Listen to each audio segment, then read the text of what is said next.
ఓం శ్రీమాత్రే నమః. నమస్తే అండి. మరి ఈరోజైతే పనసపొట్టు ఆవకాయ పెడుతున్నానండి. మన పనసపొట్టు ఆవకాయకి కావలసిన ఐటము చెప్పేసాను నేను. ఇప్పుడు చక్కగా చేసే విధానం చూపిస్తాను. ఇలా చేసుకుంటే 10-15 రోజులు ఈ పనసపొట్టు ఆవకాయ వేసుకోవచ్చు అనమాట. చాలా బాగుంటుందండి. నేను వాళ్ళుగా అనుకుని చేసేదేసమండి. చక్కగా ఈ 100 గ్రాములు ఆవాలండి. ఎందుకంటే 100 రూపాయలు పనసపొట్టు అండి. సేరు అంటే కొలిసి ఇస్తాడన్నమాట.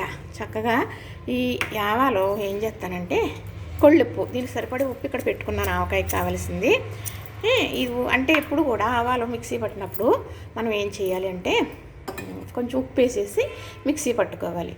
ఇది నలిగేటప్పుడు కొంచెం పప్పు నూనె వేసి కూడా మిక్సీ పడతాను. చేసే విధానం క్లియర్గా చూడండి, అర్థం అవుతుంది. చక్కగా చేసుకుందరు కానీ. ఇదిగోనండి పనసపొట్టు చక్కగా ఆ వారు తెల్లవారుజాము 4ంటికే తీసుకొచ్చేసారండి. పనసపొట్టు అంటే తెల్లవారుజామున లేచి పనసపొట్టు పట్టుకొచ్చేస్తారు అమ్మడానికి. వాళ్ళు పసుపు అద్దేస్తారండి, కన్నమారిపోదు అంటే కలర్ మారదు అని. అంతేనండి. ఇది నీళ్ళేసి కడగకూడదు, తర్వాత ఏమో మనం ఉడకబెట్టకూడదు. ఇది 100 రూపాయలు పొట్టండి, సేరు పొట్టు అన్నమాట. చక్కగా ఆవాలైతే ఇలాగా ఉప్పు వేసి మరి పప్పు నూనె వేసి మిక్సీ పట్టేసాను. ఇది దీనికి పట్టించి చెప్తాను. మనం పనసపొట్టు కూర చేసుకోవాలన్నా, పనసపొట్టు ఆవకాయ పెట్టుకోవాలన్నా పనసపొట్టు కన్నమారకుండా పెట్టేసుకోవాలంటే కలర్ మారకుండా. కలర్ మారితే రుచి తప్పుతుందని ప్రతి వీడియోలో చెప్తున్నాను. పనసపొట్టు గురించి కూర చేసేటప్పుడు చెబుతున్నాను. అది పెట్టేసుకోవాలి. సరే, కూర చేసుకుంటాం, మనకు ఫ్రిడ్జ్లో పెట్టేసుకోవాలి. అయితే ఎర్రగా పొట్టు ఎరిపోతే రుచి ఉండదు అని, అంతే పెద్ద రుచి ఉండదు, బాగానే ఉంటుంది. పొట్టుకి ఇలాగా ఆవు పిండి పట్టించేయాలి. ఎప్పుడు కూడా ఆవు పిండి పట్టించేసామనుకోండి, మనం కూర చేసే ముందు ఇది చక్కగా తయారైపోయి ఉంటుంది అన్నమాట. ఇంకా అప్పుడు ఇది ఇలా కలిపాం కదా, పక్కన పెట్టవచ్చు. ఇది ఇంకా కలర్ మారి కన్న మారుతుంది, రుచి తప్పుతుంది అని ఉండదు. ఎందుకంటే ఉప్పు ఆవు పిండి నూనె పెట్టేసాం కదా, ఇది ఇలా మగ్గుతూ ఉంటుంది. ఇప్పుడు ఆవకాయకి కావాల్సినవి చక్కగా మనం రెడీ చేసుకోవాలి. ఇప్పుడు ఇలా పెట్టేశాను కదా, దీనికి ఇది మసాలా కారం. ఇప్పుడు ఎండుమిర్చి కూడా వేస్తున్నాను, పచ్చిమిర్చి కూడా వేస్తున్నాను. కారం ఉంటుంది. ఇది మసాలా కారం అంటే ఎండుమిర్చి గింజలు కూడా వేయించేసాను, ధనియాలు వేయించేసాను, జీలకర్ర కూడా వేయించేసాను. అలానే వెల్లుల్లిపాయ శాతం మాత్రం ఎక్కువ తీసుకున్నాను. వేసేసి చక్కగా మరి నలిగిన తర్వాత మిరపకాయలు కూడా వేసి ఇలా మిక్సీ పడితే మనకి మసాలా కారం రెడీ. ఈ కారం వేస్తున్నానండి ఇందులో. చక్కగా ఆవకాయ మంచి రుచిగా ఉంటుంది. వెల్లుల్లిపాయ ఎలాగా వేస్తాము, ఇందులో ఉంది కదా. చక్కగా ఇది ఇలా కలిపేసాను కదా, దీనికి చక్కగా ఏం చేస్తానంటే పక్కన పెట్టేసి దీనికి పోపు రెడీ చేసుకుందాం. దీనికి పోపు చెయ్యాలి. ఇది ఎప్పుడు కూడా పనసపొట్టు కూర అని కాదండి, పోపు పెట్టే కూర ఉంటుందో చూసారా, దానికి పసుపు కూడా ఇందులో కొంచెం వేస్తున్నాను. ఈ పోపు అనేది ఎక్కువ ఉండాలి అన్నమాట. కూరకి పోపే అందమండి, బట్టకి జాడింపు అందం అని పెద్దలు చెప్పిందే. ఇప్పుడు ఇది ఇలా పక్కన పెట్టేస్తాను. చక్కగా ఆవు పిండి ఇది పెట్టేసాం కదా, ఇప్పుడు పక్కన పెట్టేసి పోపు వేపుకుందాం. ఇప్పుడు కళాయి పెట్టుకున్నాను కదా, ఇది వీటెక్కేగా నూనె వేసి చక్కగా ఈ పోపు ఎలా వేపుతానో మీకు నేను చూపిస్తాను. చక్కగా ఇప్పుడు దీంట్లో కావాల్సింది అల్లం. ఈ అల్లం కూడా నేను కొంచెం గరంగా మిక్సీ పట్టేస్తానండి, చిన్న ముక్కలుగా కోసేసి. ఇది కరివేపాకు, కొత్తిమీర, పచ్చిమిర్చి కూడా కట్ చేసుకుని పెట్టుకున్నాను. అలానే ఇందాక చూపించేసానండి పోపులన్నీ. మరి ఆ వీడియో చూసారనుకో, ఈ వీడియో అర్థమైపోతుంది. చక్కగా ఆవాలు, జీలకర్ర, ఎండుమిర్చి, పల్లీలు, బెల్లం, చింతపండు, మినపప్పు, శనగపప్పు, కొళ్ళుప్పు, పసుపు, అలానే మరి జీడిపప్పు, ఇది పప్పు నూనె. చక్కగా మరి ఈ అల్లం కూడా కొంచెం మిక్సీ పట్టేస్తాను.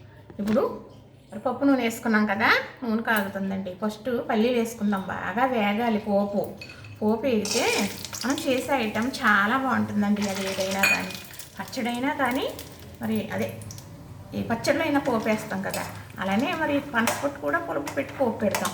ఏదైనా పోపు అనేటప్పటికి బాగా వేగాలి. అల్లం చక్కగా ఇలా కచ్చాబిచ్చగా మిక్సీ పట్టేసాను.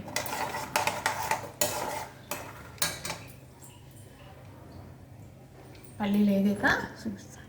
ఇప్పుడు పల్లీలు సగం వరకు పైన వేగినాయి. ఇప్పుడు మరి పొట్టు మినపప్పు వేస్తున్నానండి.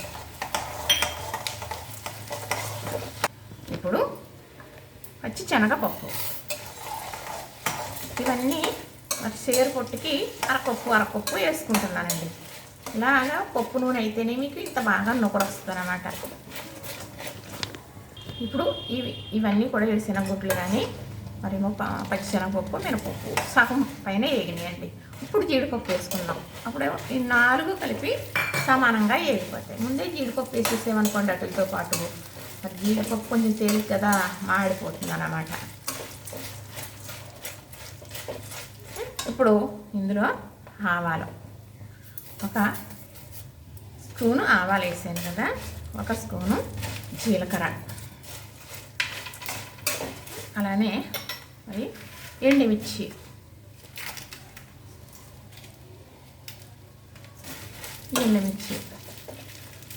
మనం వేసే ఐటమ్ బాగా వేగి కమ్మట వాసన రావాలి. అలాగని మాడిపోకూడదు, మాడిపోయినా రుచి ఉండదు, ఏకపోయినా రుచి ఉండదు. దీనికి ఎలా ఉండాలో అలా ఉండాలి. ఇదే కాదండి, మనం ఏ కూర చేసినా మనం జాగ్రత్తగా అంటారు పెద్దలు, ఒళ్ళు దగ్గర పెట్టుకుని చెయ్యాలి అని. అది కూడా నిజమేనండి. ఇంత పోపు ఉండాలి ఆకాయ అంటే. చక్కగా మరి 3 పాయలు, 1 పాయ ఒలుసుకున్నాను, 2 పాయలు దంచేసాను అన్నమాట. ఇవి కూడా చక్కగా వేయించేస్తాను.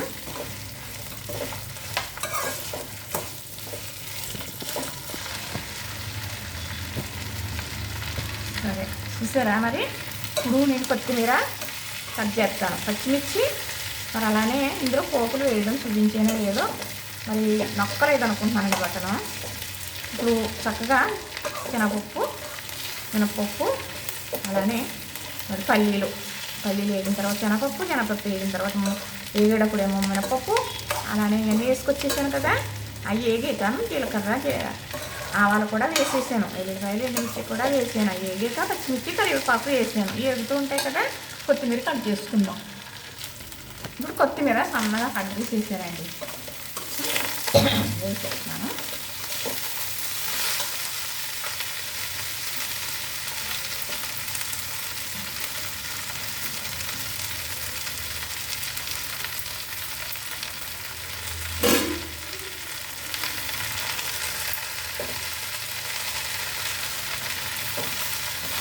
ఇది బాగా వేస్తాను. ఇది బాగా వేసి పోపు చాలా బాగుంటుందండి. మనం చేసే పనసపొట్టు ఆవకాయ చక్కగా. ఇప్పుడు ఇందులో వేసేది ఏంటంటే అల్లం తురుము కొంచెం వేగిగా వేద్దాం, అంటే కొంచెం పచ్చి వాసన ఉండకుండా ఉంటుందని వేసే పోపులు వేసేస్తున్నాను అన్నమాట. అల్లం మనం పనసపొట్టు కూర చేసుకుంటాం కదా, అప్పుడు పనసపొట్టుకు పట్టేస్తానండి నేను. ఆవు పిండి, అది ఆవాలు, అల్లం చక్కగా నూరేస్తాను శనగల మీద. ఆవాలు కొంచెం ఉప్పు వేయాలి నూరేటప్పుడు, లేకపోతే మరి సేదు వస్తుంది, పొగరు వస్తుంది. అందుకు చక్కగా ఇప్పుడు ఎగుతుంది కదా. ఇప్పుడైతే చక్కగా ఇందులో అల్లం వేసేస్తున్నానండి. అల్లం చక్కగా ఇలాగ కొంచెం గరంగా తురుగుతున్నాను నేను. ఇలా కొంచెం అనుకోండి శనగల మీద నూరేస్తాను, మిక్సీ గిన్నెలో అవ్వదని. మిక్సీ కూడా చాలా బాగుంటుంది అన్నమాట. నాకు ఇది కానీ మిక్సీలో పెట్టానండి, మిక్సీ అవసరం కదా మరి దీనికి. మనం పనసపొట్టు అనేటప్పటికి ఆవు పిండి మరి అల్లం తప్పనిసరిగా మనం పట్టించాలి ఎక్కువ. ఇప్పుడు ఇందులో చింతపండు గుజ్జు, 50 గ్రాముల చింతపండు గుజ్జు తీసుకుని ఉడికించుకున్నదన్నమాట. ఉడికించింది చక్కగా మళ్ళీ ఉడికిస్తున్నాను. ఉడకబెట్టేస్తే ఇసుక అనేది లేకుండా అప్పుడు ఉడికించుకోవాలి. అప్పుడు మనం కావాలన్న ఐటమ్కి ఇలా చింతపండు వాడుకో. ఇప్పుడు బెల్లం, దీనికి బెల్లమేనండి గొప్ప రుచి తెస్తుంది. స్వీట్ ఇంత కనుక్కునేరు, అబ్బో అసలు స్వీట్ ఏమి ఉండదండి, స్వీట్ అనేది ఉండదు. కాకపోతే బెల్లం అనేది వేయాలి, అదే రుచి తెస్తుంది. ఇప్పుడు ఉప్పు, అలానే పసుపు. ఇది దగ్గరికి జాగ్రత్తగా ఇలాగా తిప్పుతూ మగ్గించేస్తానండి. ఇందులో ఏమన్నా తేమ ఉంటే ఎగిరిపోతుంది, ఉప్పు కరిగిపోతుంది, బెల్లం కూడా కరిగిపోతుంది. పోపు అప్పుడు చల్లారిన తర్వాత అందులో కలుపుకోవాలి. మరి పచ్చిపొట్టు కదా మనం ఆకలి పెట్టుకునేది, పొట్టు కూడా ఉడికించి పెట్టుకున్నాం అనుకోండి, అప్పుడు ఇది ఉడుకుడుగా ఇవి ఇలాగా వేడివేడి చేసేయచ్చు. కానీ పచ్చి పొట్టు కాబట్టి పోపు అనేది చల్లారాలి. పచ్చడిలో పోపు వేస్తాం, పచ్చడి పోపు వేస్తాం, అప్పుడు కూడా పోపు చల్లార్చుకుని వేసుకోవాలి. లేకపోతే ఉడుకొచ్చేసి పచ్చడి ఈ వేడి తగిలి ఉడికినట్టు అయ్యి బొమ్మలు పాడైపోతుంది, రుచి మారిపోతుంది, ఎక్కువ రోజులు ఉండదన్నమాట. పోపు వేసి పచ్చళ్ళు ఏదైనా కూడా చల్లారిన తర్వాత పోపు కలుపుకోవాలి. ఇది ఒక చిన్న చిట్కా. చక్కగా ఈ పోపు అయితే ఉడికిపోయింది. ఇది చల్లారిన తర్వాత మనం ఆకాయన్ని దాంట్లో కలుపుకుందాం. మరి స్టవ్ తాగేస్తాను. ఇప్పుడు ఈ పోపు అయితే చల్లారిపోయింది, చక్కగా చల్లగా అయిపోయింది. ఇప్పుడు ఇందులో కలిపేస్తాను. చక్కగా ఈ పనసపొట్టులో కలిపేస్తే ఇప్పుడు మన పనసపొట్టు ఆవకాయ రెడీ అయిపోతుంది. ఇప్పుడు చక్కగా ఈ పోపు ఇందులో వేసేస్తాను. పులుపు, ఉప్పు అన్నీ ఇందులో ఉన్నాయి. చక్కగా ఇలా కలిపేస్తే సరిపోతుంది. ఉప్పు అనేది మనం సరిపోయిందా లేదా చూసుకుని కావాలంటే వేసుకోవచ్చు. ఓ 10-15 రోజులు చక్కగా వాడుకోవచ్చు. ఆవకాయ కాబట్టి అదే కనుక మనం ఇన్ని రకాలు ఇలా చేసాం కదా, మరి పోపు పెడతాం కదా ఇంతే. కాకపోతే పనసపొట్టు ఉడికిస్తాం, అది సాయంకాలానికల్లా అయిపోవాలి. ఉంటే ఉదయం వరకు ఉంటుందేమో తప్ప అంతే అయిపోతుంది. ఇప్పుడు ఇది అనుకోండి అలా కాదు, మనకి 10-15 రోజులు ఉంటుంది చక్కగా. అవునా అనుకుని మీకు అర్థమైపోతుంది చూస్తే. చాలా బాగుంది, కొంచెమైనా చేసేసుకుందాం అనుకుంటారండి. అంత బాగుంటుంది. మరి ఇలాగా చేసేసి ఉంచితే పిల్లలకి చాలా ఇష్టం అండి. మా పిల్లలకి పనసపొట్టు అంటేని వాళ్ళకి ఒకవేళ ఒక్కొక్కరు మా పెద్దబాబు లభించినా చేసుకోవటం చేత కాదు. అలాగే నాకు దేవుడిచ్చిన పిల్లలు ఉన్నారండి చాలామంది. అమ్మ అని, చిన్నమ్మగారు అని ఎంతో ఆప్యాయతగా నన్ను ఎంతో ప్రేమిస్తారు. వాళ్ళందరికీ కూడా తెలియాలి ఇలా చేసుకుంటారో అని, పెట్టాలని ఉంటుంది. మరి వాళ్ళు రారు కదండి నీ చేసేసానని,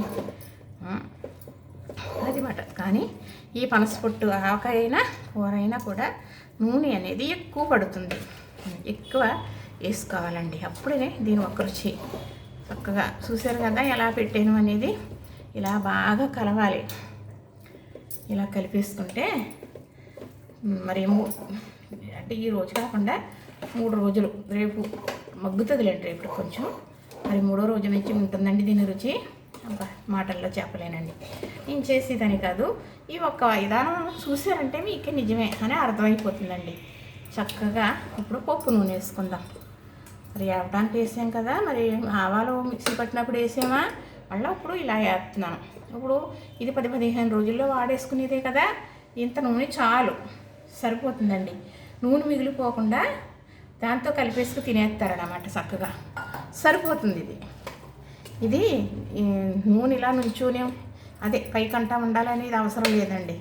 ఎందుకంటే నిలవకే ఉండేది కాదు కదా, నెలలు కూడా ఉంచాం, 10 రోజులా 15 రోజులా అంతే. కానీ ఇప్పుడే తినేయాలి అనిపిస్తుంది చూస్తుంటే. దీనికి పచ్చావ పిండి పెడతాం ఎప్పుడు మనం పులక పోపు పెట్టినప్పటికీ కూడా. దీనికి కూడా అలానే పెట్టాం. చూసారా ఎలా ఉందో పనసపొట్టు ఆవకాయ చక్కగా రెడీ అయిపోయిందండి. చూసారు కదా, నేను చేసేది, నేను ఓలుగా చేసేది, నేను ఊహించుకుని చేసేది ఈ విధానం అండి. అయితే చాలా బాగుంటుంది. చూడటానికి ఇలా ఉంది అనుకుంటున్నారు కదా, తింటే అమృతమేనండి. రొటీన్ డైలాగ్ అయినప్పటికీ కూడా నిజం, వాస్తవం అదేనండి. ఎన్ని రకాలు వేసుకుని ఇంత బాగా తింటున్నాం, ఏమీ శక్తి ఉండటం లేదు. మజ్జిగలో అన్నం నానబెట్టుకుని, గంజిలో అన్నం నానబెట్టుకుని సద్దన్నమని తిన్నవాళ్ళు బలంగా దట్టంగా ఉండేవారండి. అప్పుడు పరుసులు కాంతో కొంత మిగులున్నారు, ఆ బలంతో ఉన్నారండి నిజానికి. ఇప్పుడు తినే తిల్లులో సత్తు ఉండటం లేదు, ఎంతో బాగా చేసుకోవలసి వస్తుంది. చూసారా, మరి నేను చేసే విధానం నచ్చిందా మీకు? పనసపొట్టు ఆవకాయ ఇలా కలుపుకుంటారా? చూసారు కదా, నచ్చింది కదా, లైక్ చేయండి, షేర్ చేయండి, సబ్స్క్రైబ్ చేయండి.